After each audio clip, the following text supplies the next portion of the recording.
iPhone 9 in a week, iPhone 12 in September, and iPhone 12 Pro and Pro Max will be delayed. There is a new forecast for the release of Apple smartphones. It seems that the new iPhone may indeed linger, at least some of them. According to a source, referring to Jeff Pu, the coronavirus pandemic may slightly affect the release schedule for Apple. Due to mass quarantine, Apple will extend one of the testing stages until the end of April for the younger iPhone 12 and until mid-May for the iPhone 12 Pro and 12 Pro Max. iPhone 9 in a week, iPhone 12 in September, and iPhone 12 Pro and Pro Max will linger. As a result, younger models should appear on the market on time, but older ones will be delayed until October.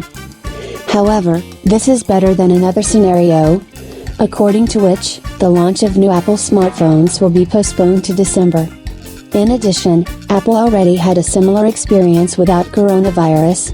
In 2018, the iPhone XR came out later than its brothers in the line, and in 2017 the iPhone X had the same fate.